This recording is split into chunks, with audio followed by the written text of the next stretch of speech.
And I just love to remind people, your feelings cannot hurt you. Yeah. It's okay to feel them. And honestly, the faster we dive into it instead of trying to run away from it, the faster it goes through.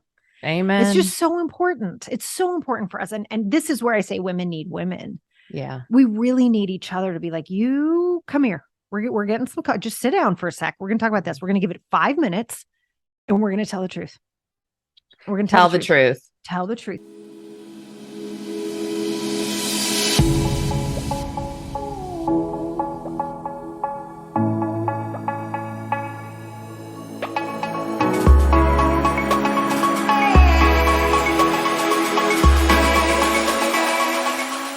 Welcome back to the Bombshell Business Podcast. I'm your host, Amber Hurdle. And man, there's just so much going on in the world today. There's so many things that we are seeing in the news, lots of changes, come on. Gosh, there's been lots of changes for how long now? It's just been a roller coaster and the roller coaster continues to go on. So I think it's really awesome that I have today's guest with us. I think that from a big picture perspective like that, and then also a smaller, more intimate, like kind of get in deep into your own feels and your own business and your own experience. She's really going to bless you today. And I know she'll bless me as well. I'm so spoiled. I get to talk to cool people all the time. I mean, this is really, I love you guys and I want to serve. And that is what drives me. And then selfishly, I get to talk to cool people and make me friends. So it's a win-win-win. So let me tell you about our guest. Sarah Walton is a business mentor who's been featured on the Today Show, no big deal, speaks at women's conferences all over the world and has helped hundreds of women start and grow businesses they love. We like that here. She honed her business building skills working with startups and large corporations where she managed a P&L worth hundreds of millions of dollars. No pressure. She's the host of Game on Girlfriend podcast. And she's known for her weekly Coffee with Coach streaming video conversations on Monday mornings. Sarah speaks across the nation, has become the go-to source for inspiration, no nonsense teaching, my kind of girl, and practical integration for women in business, ultimately putting more money in the hands of more women. Sarah, welcome to the Bombshell Business Podcast. Hey, Amber, I'm so happy to be here. Thanks for having me. Yeah, I mean, I just feel like we need to block off the day and have a whole conversation. Let's go, girl. I am down. Let's have it. Turning into a conference. This is a virtual summit. Sarah and I are hosting. I just didn't inform her of this. So much to talk about. Insta summit. Just add water. All right. Yes, let's go. So, okay. You've managed a lot of money. You've coached a lot of women. You've been exposed to a lot of different business models. What would you say, before we really kind of dive into the block and tackle of it all, what would you say is the common theme or maybe the top couple common themes that you see women dealing with in the business world? The biggest thing I think we are all up against is something that a psychologist in New York City named Terry Cole, she coined this phrase. It's high functioning codependence. Oh, girl. Right? I know. I say it anytime if I'm speaking and I say that term, people are like, that's me. I'm like, dude, I haven't even defined it yet. But I'm recovering and I know that's me. Yes, or it was me. I'm evolving. I love it. But it really is this extraordinary ability that we have as women to multitask, to get it all done, to do all of the invisible work that keeps society functioning. And we've done something really dangerous with that, which is we are used to working for free all the time, every day, volunteering, not being seen, getting it done, making sure everyone else's life is working like some freaking magic fairy. And then what happens is for our YouTube watchers, I even have a magic wand. You have a magic wand. I want one. Can I have one? I want one. Yeah. Yeah. So that's the deal. I mean, we're doing that all the time, right? We are being taught to do that. And then we as women do something really dangerous. And that is, here's where the codependence piece of this comes in, is we get rewarded for it. But not really, right? But not financially. That's right. Not financially for sure. Yeah. But we get rewarded with it enough that we keep doing it. Yeah. So it looks like, oh, I hate this phrase so much. It makes me want to throw up. It's kind of hard for me to say. It's when you hear one woman say about another woman, oh my God, she's so selfless. Right in the heart. I mean, right there in the heart is no self. Yeah. And we talk about that like that's a good thing. A badge of honor. That's right. And that's where the codependence piece comes in. And, all this starts when we're really young. And it's things like, oh, don't cry. Where's my pretty smile? And what that says is your emotions are making me uncomfortable. Please stop having them. Yeah. And we learn that. We learn that it's okay if we're dying inside as long as everyone else is happy. Yeah. And we get trained to do that from a very young age. And we continue it on. And it's absolutely not okay. And the only way that we are going to move through this is with each other, because it gets perpetuated by women.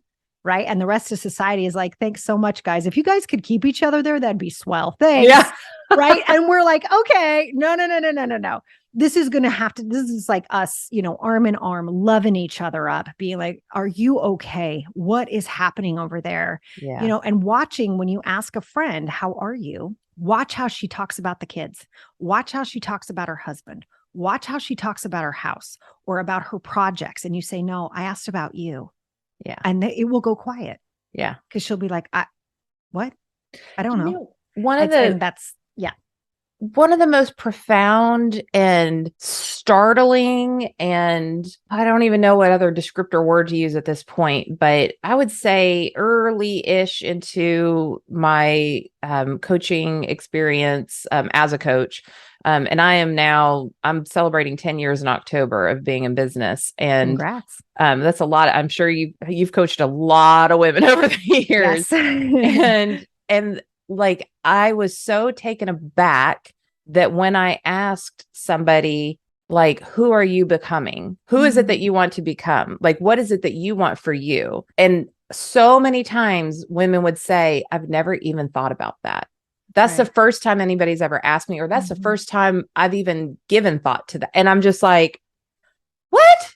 Like, because our identities get so tied up in all these other things that we forget that we're a whole person with a soul and desires and gifts and talents. And I think they understand that these women specifically, I think they understand that they have gifts and talents, but it's always like to benefit somebody else. It's never to grow within, to evolve as a human, to move their life path forward. I was just like, so can I ask you, because I think codependent is kind of like a word that gets thrown around sometimes on, like, jokingly or whatever. Can you define that for us? Yeah. It's when you keep someone behaving in a way that is not beneficial to them by having them think it's beneficial to them, or having them seek something or find something that keeps them there. Right. And it really is. It's kind of like, I mean, the term sort of started right around, let's say, you have an alcoholic husband, for example, and he comes home and breaks things or vomits or leaves everything everywhere, and you clean it all up. So in the morning, it's like nothing happened. So you're making it okay for them to behave that way, but you are also getting the reward of feeling important. But neither person is benefiting, truly benefiting, right? Like, and that's where that term initiated from, was inside, as far as I understand it, inside of the conversation around addiction. And like, how can we really help the addict actually understand what they're doing? And we can't do that if you're feeling rewarded for keeping them where they are. Right. And that's how that sort of started. And you could see that in society, right? So the high functioning codependence, it serves the world for us to function at the levels we do, to stay up till midnight, to make sure the lunches are made and the laundry's done and the kitchen's clean and our clients get answered and everything looks perfect all the time. But we ate like crap, we're not sleeping, and we didn't work out that day. I wish I could show you pictures of me in the height of my codependency. I was bloated. I mean, just like, it wasn't even like necessarily that I weighed that much. And people have said over the years, like, oh, you've lost weight. I'm like, actually, not really. I am just not completely inflamed because I am dragging myself through somebody else's service and completely negating any need, want, desire of my own. And, and it takes a physical impact. It deteriorates your body, and inflammation causes so many diseases. Like, that is not a good thing to have. So like, we're not just talking about like, oh, it's girl talk, we're going to do like, boss girl. Like, it's not that. Like, this is big SHIT. Yeah. Yeah. Let's talk about the real stuff, because we can't, you guys, I think this is so important. No matter what you're doing right now, just listen for a second. We cannot go on like this. It's not okay. And you don't feel okay, and you know it. And so it's time to call somebody else and be like, can I just vent for 5 minutes? Mm-hmm. Right? It doesn't mean you have to solve everything in 5 minutes. That is not the point. The point is to tell the truth. Mm-hmm. And the second you do that, it's so much easier to take the best next step. Yeah. It is so much harder to continue to take steps when you are so empty, when you are so depleted. And this is way beyond the keep your cup full conversation. This is like, screw an oxygen mask. I mean, come on with that analogy already. Like, we got it and women are not doing it. Yeah. What we need to do is really sit down and tell the truth. Like, dude, I am bone dead tired. And that doesn't mean we have to stay there all day. Right. I really there's something else going on with coaches I really want to address is this idea. I saw it the other day and I was like, oh, dear God, please tell me this is not where the coaching industry is going, please. But there was a woman laying in her bed, streaming into her stories about how I was just, I didn't feel like seeing my clients today.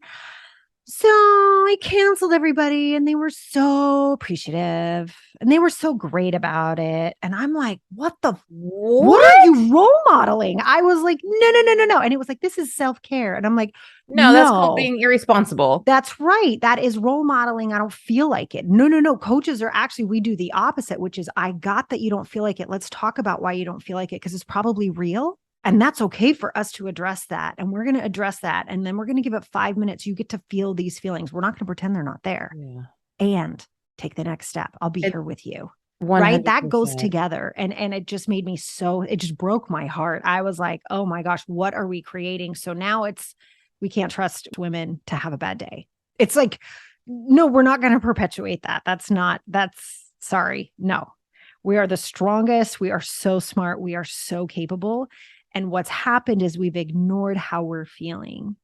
And, what I really love to teach people is our feelings are kind of like our digestive tract. Mm-hmm. Like you're going to feel the same thing more than once. People are like, well, I felt that. I dealt with that. I'm like, probably not. Like, it's kind of like you don't get mad that you get hungry 3 hours after you ate, right? You need to eat more food, right? Your emotions cycle just like that. It's not like you get mad. God, I have to pee again. It's like, yeah, you do. Right. It's like, I hope, oh my God. Right. So but good. like the emotions are like that. Like you're going to feel sad. And then like the next day you might feel sad again. And you might feel happy. And we don't feel that way about happiness or joy. We're like, I've been excited for 2 weeks. We don't freak out about that. Yeah. But if we've been sad for 2 weeks, we think there's something wrong with that. It's like, you're probably just dealing with something you haven't dealt with before. And I just love to remind people, your feelings cannot hurt you. Yeah. It's okay to feel them. And honestly, the faster we dive into it, instead of trying to run away from it, the faster it goes through. Amen. It's just so important. It's so important for us. And this is where I say women need women. Yeah. We really need each other to be like, you come here. We're getting some, just sit down for a sec. We're going to talk about this. We're going to give it 5 minutes and we're going to tell the truth. We're going to tell the truth. Tell the truth. You don't have to tell the whole story. You don't have to relive it and feel like crap. But tell me, I'm really effing sad today, or I'm really feeling angry and I'm scared to be an angry person. And I go, oh my God, I totally get that. Anger is my favorite emotion. Oh, me too. Not expressing it so like, don't be mean to people. But what I love about anger is I think, especially for women, it is so important for us to recognize it when it happens. And again, we're always responsible for how we communicate it. Mm-hmm. But to recognize it, it means there's been a boundary violation. Mm-hmm. That is so awesome. Like, what a great signal. I'm so grateful to anger because it's like, oh my God, if I just sit here and I'm like, whoa, what happened? What boundary got crossed? What did I miss? What happened? It's like, and it's a secondary emotion. So now, not only was that the red flag that I needed to feel to acknowledge that something's going, now I have to dig a little bit deeper to see, why did that make me angry? What is it that is really bubbling underneath the surface? And when you can do that, you can process it. And, as a recovering codependent, and I've said this before on the show, I have had to tell people who are closest to me, thank you for letting me practice maintaining my boundaries. Thank you for letting me, because I'm not going to get it right. And when that anger does come in and then you lash out, as opposed to taking a beat and figuring it out and understanding what's the best way to communicate to this person based on their communication style, the mind screwery in there. I don't always have time for that because it is what it is. Right. And so as you're learning to be codependent, not do the behaviors of that and be actually responding, I want it to be really clear there. I have a magic wand And I use this for when I say like, well, I'm not you and it's not my choice, but because that's not what coaching is about. If I was to wave my Mhm. magic wand and make a Mhm. choice for you, this is what it would be. Mhm. But we don't have magic wands and we don't go from A to B without a journey. And That's right. so Yeah. just as somebody who's really dealt with this and didn't even know that I was dealing with it, show yourself grace. You're going to Yeah. screw up. You're going to screw up. Yes. Yes. And thank God we can. Yeah. You know what I Nobody's mean? going to die. No. And it's like, I think it's so wonderful. You could see, I was actually driving my son to school this morning. It's a crazy segue, but I was driving my son to school this morning and I was looking out at like the lawns, the houses in the lawns in the distance. And I thought, how extraordinary is it that we live in a world of such peace? Like people are following the traffic laws. Mm, People are on their way to work. And I just thought this is extraordinary. And we have so much room to play and make mistakes and learn. And oh my gosh, what a gift. yeah. And it just sort of hit me. I mean, how lucky are we that we can make mistakes and nobody dies? Yeah. Because that's not everybody, right? There are some people, they make mistakes and there's serious consequences. Mm-hmm. And it's really to sort of put that into perspective, but to also be so grateful that we have this mammoth playground that we get to play inside of and explore. And how extraordinary for all of us who own our own businesses. Are you kidding me? This was not an option for our moms. Right. My mom Right. was so miserable and so poor, right? Yeah. She was a single mom. I mean, it was meal to meal, scared to death. Like she didn't have this option. My mom's an extraordinary artist. What would she have done with that? She didn't have the internet. She didn't have Right. this ability. You guys were so lucky. So not only give yourself grace, recognize the power, the privilege, the joy that you can experience because of all the tools that are available to us today. And let's not be afraid of them. Right. Let's play with them. Let's have some fun together and find your people who support you and love you through this experience because it is extraordinary. And it is sometimes very, very hard. And that's okay too.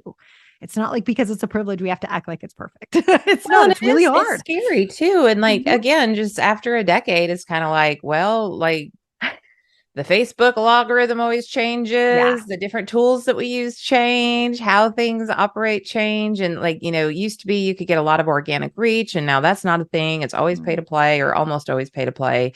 There's all the different types of models and everybody screaming at you of what you need to be doing. And like if you don't come home to center, you will be just taken all over the interwebs with advice and the coaches who are laying in bed deciding this is a self-care day to let down their clients. And, I mean, if you're having a big, like if you're having a whole thing, somebody died, whatever, Of course, there's that's real one life, thing, but there's I not, don't I don't feel feel like like it. it. Oh my God. Yeah, that means you're not ready to coach the people that are on your plate. You're not ready to coach on your topic. And I'm not trying to discourage younger people from doing coaching, but know what your experience is, know who it is that is not to where you are yet, and then coach into them. But there's so much online right now that you have to look out for of people who are not like you, don't have a multi-million-dollar P&L, and they're trying to coach people on business when they've never had a successful one themselves. That's correct. They've never led saw people. somebody else do it. Yeah, they saw somebody else do it and go buy a Chanel bracelet. Yeah. And it's like, dudes, that is not what coaching is. This is a real job. Mm-hmm. And we need great coaches. Like if Right. you feel called to do this, please come play with us. But it's a real job and people are relying on you to help them get out of their own way. And you can't do that if you're not constantly doing that for yourself. And let me tell you, you got to do it for yourself. Yeah. It's one of my favorite things about being a coach is I always say I have to eat my own dog food. Me too. I say I have to eat my own cookies. I love that. Yours is much more elegant, by the way. Yes. But it is that idea of how this makes me a better person. Right. This makes me a better person. Because how dare we not lead? You cannot ever forget that you're role modeling the way for other people because we are. Yeah. So, okay. The other thing that happens with women in business is they get to a place in their business. It could be revenue, it could be headcount, it could be whatever. Maybe some of them are growing EBITDA. They're looking at their valuation. Maybe they want to sell, whatever.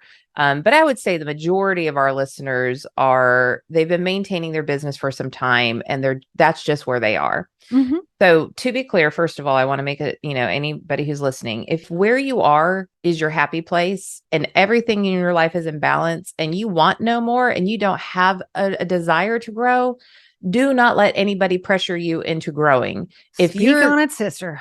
oh my gosh, like Love that. it's okay for you to be a one woman shop if that's what Mhm. makes you happy. It's okay that you don't have a 10-year plan because you don't, maybe this is a lifestyle business while you're getting your kids through school and it helps you. There's so many different reasons. You don't have to be a billionaire to be a successful business person. So I'm just going to put that caveat there.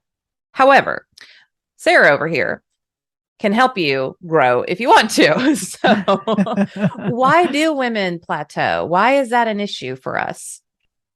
There's a couple things. One, life does take over, right? Where there's going to be layers to this high functioning codependence for all of us. And we just want to remember that. And it's on us to do exactly what you just said. Turn off the outside noise and go inside and say, do I really want more than this? Because a lot of times people plateau because they are done. They're like so satisfied and they're totally happy, but then they feel like they have to say they want more because everybody else wants more. And I don't believe in that myth. More is not better. More is just more, right? It really depends on what it means to you and why. It's like when someone comes to me and they're like, I want a 6-figure business. I'm like, why? Why? I know. Why? What because does that isn't mean that to what you? success looks like? Says who, right? Yeah. So you have to have exactly the conversation you just had, which I think is so beautiful. And I think that's important. So a lot of times if you're quote unquote plateauing, check in and see, do you want more? And you don't have to. And if you do want more, you've got to get really clear about why, because we are animals. I love us, We are. but we're animals. And there are two things that drive human behavior. One is the avoidance of pain, and the other is the chasing of pleasure. That's right. Now, the avoiding of pain is much more effective. We will do anything to not feel pain. And it's kind of frightening, but we can watch our own behavior and be like, yeah, that's pretty much true. Like, yeah, I don't feel like doing that hard thing. I'm going to go eat chips and watch Netflix, right? Like we do not like pain. All of 22 was just me facing pain head on, facing pain head on, facing in so many different areas of just like, nope, let's rip this freaking Band-Aid off. Like I am not letting this slow drip through the rest of my life. And it's scary and it's not easy. But, if I just sought pleasure and didn't deal with the pain, I wouldn't be in the space that I am now. So like, as we're saying these, and I don't hate to keep interjecting. This is what's real. It's a conversation. It's real. And I just, maybe what I want to say is like, you will come out on the other side if you deal with this pain. So sorry. No, I love that. And we will all survive. Like we will. It's sometimes not fun, but we'll be okay. We're going to get through it. Right. But the other thing I wanted to say about the pleasure and pain is if you aren't attached to why you want to get out of the plateau, right? And for me, I mean, I've been sharing a lot lately with my clients and students. We're all laughing because I'm really diving in on goals because we're nearing out the end of the year. We're sort of looking at like, okay, how'd your business do this year? What's happening? What are your goals for next year? And I do not let anyone set the goal until is the better word, until they have uncovered all the pain that they will feel if they do not achieve that goal. Ooh, Sarah. And if they are 100% attached and aware and emotionally excited about all the pleasure they're about to create. And until that's done, you don't have a goal. So it's like, that's the other reason people plateau. So it could be that you don't really give a rat's behind about that goal, but it could also be you don't see why you should do it. And I hate all the memes that, I know your why. It's so much more profound than that. Like you've got to really dig deep. And for me right now, our goal here over Team Sarah, right, is really about, my father's aging. I live on the East Coast. He lives in LA. And so I don't get to see him as much as I would like. And I really want to help take care of him, right? So I just got him a new fence. And next up, I want to be able to paint the inside of his house. And he needs a new roof. Like all the things he can't afford to, I want to do. Right. That's a big why for me. Yeah. Right. And it's not, you guys just be careful. Look, I love shoes and bags. That's wonderful. And I'm so appreciative of the artists who create those exquisite pieces for us to buy. That is wonderful. And I absolutely believe in honoring that with an exchange of money, 100% if it's something you love. And I'm going to ask you to find something that emotionally drives you to take the next step, that makes you excited and lit up and maybe a little bit scared to take the next step because it matters so much to you. And if that is shoes and bags, that's fine.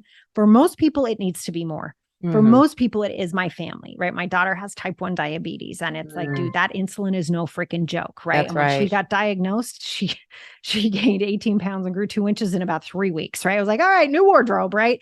That I could go afford to do that was everything. And that continues to drive me. And you need to find what that is for you, because it is not just keeping up with the Joneses or buying a Chanel bracelet because you saw some freaking business coach do that. This is about diving into the truth of who you are and what you want to leave on this planet and what matters to you. And I have to say, as somebody who is friends with a lot of influencers and, those type of people, and nothing against them, because they are doing their job. Like, I'm That's not, right. That's but right. what happens is the filter that we put on as we're looking at this Instagram is, oh, this is their life. That's and it's right. like, oh no, let me tell you about, like, obviously I wouldn't say anything, but Right. like, I know what their real life is. I know the pains. I know, that, like, so-and-so's kid is having this problem, or recently divorced over here, or like, their mom just died or whatever, but everything in their feed, and I love the ones who show like the perfect living room, like completely styled. And they're like, and then, 20 minutes later when the kids came out and they show what's real, like, love it. more of Love that. Yes. Because we don't want to, because what that can foster. And God love, I have really good friends who are influencers too, and God love them. Like, I love it. Like, make a living, do what you need to do. That's Right. fantastic. And what we all want to look out for each other is that we are not participating in high functioning codependence, right? We don't want to put that pressure on each other. Like, oh, well, if you don't have this, you must be doing something wrong. Absolutely not. And that's why showing what it looks like 20 minutes later is so awesome, because it's like, it helps everybody else take a deep breath. Or you showing up to your live with wet hair and no makeup on. Oh my that gosh. Also, because you and I get held on this pedestal as we, of like, we're these perfect people, and like, we're our own best clients. Thank you. Preach on it, Amber. Yeah, no, it's true. And you guys, just so you know what Amber's referencing. So I do a live streaming called Coffee with Coach, which Amber mentioned earlier. And I had a really, really bad week personally last week. And it was something that was totally out of my control. And I did what I could do. But I want to say almost like my day-to-day was sort of dependent on someone else's behavior. And that was really, really hard, because I am like type A, I plan stuff, and I couldn't. I really had to surrender, and it was brutal, right? Not trying to be like crazy. It was really hard. And my Monday morning comes and I need to go live and stream Coffee with Coach. And I'm like, I look like I got hit by a bus. So I showed up looking like I got hit by a bus. Yeah, and I told everybody, I was like, and this is what real life looks like. But what I shared online, which was so fun, is I coached myself through it. And I was like, this is what we have to do. And everyone was like, I'm saving this one for the next time I feel like crap. And it's like, that's real life. And I hope it gave other people permission to do the same. More than anything else, I hope what I shared helps people too. But more than anything else, I do think you're right, Amber. We get put on pedestals, like our lives are perfect. And I'm like, let me tell you something, sister. None of us is special. Right. None of us is special, right? Like, any one of us can get called with that diagnosis. Any one of us can get a call from the sheriff, I've got your kid. Any one of us can get, honey, I've been cheating on you for 10 years. Like, that could happen to anyone. And we all want to remember that we have a level of shared humanity. And the more that we can show that to each other, I think the better. And no work, even coaching, no work lifts us up out of our shared humanity. Yeah. So good. So good. And it is that somebody referred to it the other day as like guru worship, or, and that's just, it's so not what we are. So, I think what you and I are, and you said this earlier when we were talking before we started recording, is that we have the tools, whether they are intellectual, spiritual, mental tools, if they are, physical tools that we know how to use, or processes or habits or things like that. Like, you and I have studied that in the context of how we coach. And so we want that for other people. And I think, when I was looking at all of this and reading about you before we brought you on the show, I was just like, I love this so much, because it's fun to be on, not that we've ever we never get there, but it's fun to be on the other side of some of this. So we can call back to our sisters and say, okay, not only have I experienced this, but I've coached so many people on the same area, and you are exactly where you need to be. And you are experiencing exactly what is normal and your Mm. feelings around it are okay. And there's nothing broken or bad or wrong about you. And we're just going to be curious about this thing that you're going through so that we can determine the best path for you, not for Susie, not for Jane, for you. You like how I'm using those 1980s, like, primer school names. I love it. I love it. So let's talk about barriers, because that's a big thing. What barriers are women facing now in the realm of all of what we've been talking about? Yeah, I think the biggest hidden barrier for most people are your unspoken family rules. Those are brutal. So brutal. Those are the ones like no one can make more money than dad. Mm-hmm. Those are the ones like children should be seen and not heard. Right. And they're not always, money doesn't grow on trees. Right. Money's really hard to make. You should be more grateful. Mm-hmm. If you make money, you're bad. Mm-hmm. There are anger is Mm-hmm. bad. Right. We don't get angry. Like turn Your off brother's your the attractive emotions. one. That kind of crap. Yeah. You're the smart one. Yep. You're the Those are the good ones. girl. And most of those, it's interesting. Some of those are spoken, right? Which so you can find them. Yeah. They're easier to find when they're spoken. They're harder to find when they're unspoken. I hear you. And so I usually say to people, what were your unspoken family rules? And the second I ask that question, they're like, what? Hold on. And you can find them, but they're harder to find than the ones you heard, like, you're the smart one, honey. Yeah. Or, oh, we don't worry about your weight. Your face is so pretty, right? That kind of stuff that so many people, so many young girls of our generation heard. But that idea that if it was unspoken, it's true because you watched people act it out. And that's that idea that children see everything. And as little children, we look to the adults to tell us what's appropriate in a way of response. So if the neighbor got a new trampoline and your mom, rolls her eyes and looks away, getting new things is bad.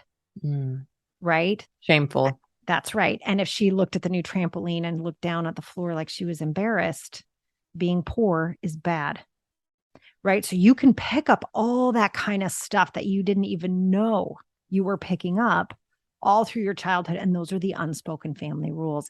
And they live inside us until we are able to articulate them and talk about them and then look at them and say, okay, I got it. That is how my mom felt. And I love my mom. My mom's a great person. And if I don't feel that way, that doesn't mean I don't love my mom. Right. And people have that worry too. Then we got to work through that. Or like, but if I do make more money than my dad, I'm showing up my dad. I can't do that. Yeah. Like, oh, that's interesting. Who told you that? Well, no one, but you don't disrespect dad. I said, okay, so why is making more money disrespectful? Well, because he's ahead of it right now. We've got something to work through now. Like, I got it. So those were the beliefs. Absolutely. Do you want them to be your beliefs?